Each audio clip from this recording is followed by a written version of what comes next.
महाराष्ट्र राज्याच्या समृद्ध व प्राचीन वारशाची माहिती पुढील पिढीपर्यंत पोहोचवण्याचा संकल्प करायला हवा, असं आवाहन जिल्हाधिकारी अशोक शिनगारे यांनी आज समस्त ठाणेवासियांना केले।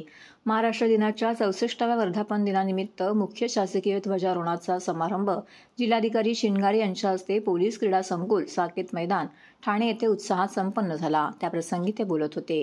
यावेळी ठाणे महानगरपालिका आयुक्त सौरभ राव, ठाणे पोलीस आयुक्त आशुतोष डुमरे, पोलीस सहआयुक्त डॉक्टर ज्ञानेश्वर चव्हाण, मुख्य कार्यकारी अधिकारी छायादेव सिसोदे, जिल्हा पोलीस अधीक्षक डॉक्टर DS स्वामी व इतर अधिकारी, कर्मचारी, नागरिक मोठ्या संख्येने उपस्थित होते।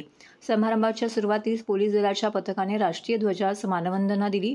तसेच यावेळी राष्ट्रगीत व राज्यगीताची धून वाजवण्यात आली। सर्वप्रथम शिनगारे यांनी महाराष्ट्र दिनाच्या 64व्या वर्धापन दिन समारंभानिमित्त महाराष्ट्र राज्य निर्मितीसाठी संयुक्त महाराष्ट्र लढ्यात सहभागी झालेल्या आणि आपल्या प्राणाची आहुती दिलेल्या हुतात्म्यांना अभिवादन केले। ते आपल्या भाषणात पुढे म्हणाले की आजचा दिवस आपल्यासाठी खूप महत्त्वाचा आहे। राज्याच्या समृद्ध इतिहासाचे, संस्कृतीचे आणि महाराष्ट्र धर्माचे प्रतीक म्हणून आजच्या या मंगलमय दिवसाकडे पाहता येईल। महाराष्ट्र दिन हा राज्यातील लोकांना एकत्र येण्याचा व त्यातून आपली संस्कृती, समृद्ध वारसा, प्रगतीचा आलेख मांडण्याचा दिवस आहे। कामगार आणि कष्टकऱ्यांच्या श्रमाची दखल घेण्याचा दिवस असून आज आंतरराष्ट्रीय कामगार दिन साजरा होत आहे। या दिनामुळे श्रमाची प्रतिष्ठा अधोरेखित झाली आहे। प्रत्येकालीन परिस्थितीमध्ये या दलाचा वापर केला जातो। सुंदर असा गणवेश, टोपीवरचा लाल तुरा, पायातील पांढरे बूट आणि खाकी गणवेश, सुंदर असं संचलन।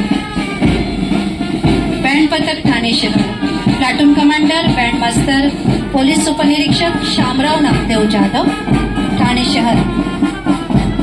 सकाळपासून आपण ऐकत असलेलं सुंदर असं हे वाद्यवृंद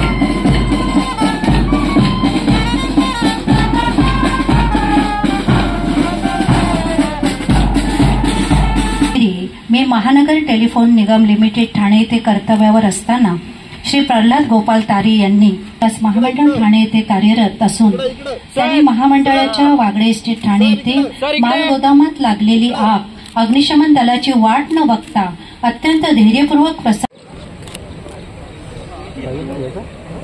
आज महाराष्ट्र राज्याच्या निर्मितीचा 64वा वर्धापन दिन आपण साजरा करत आहोत। त्यासोबत आंतरराष्ट्रीय कामगार दिनही आपण साजरा करत आहोत।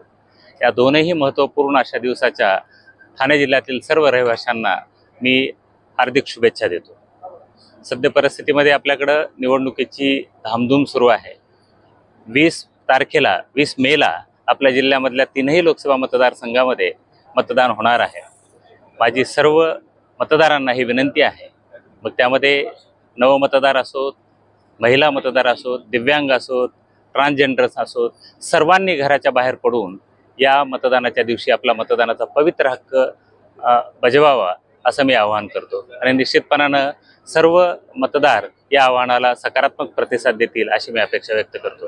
पुन्हा एकदा महाराष्ट्र दिनाच्या आणि आंतरराष्ट्रीय कामगार दिनाच्या शुभेच्छा देतो। धन्यवाद।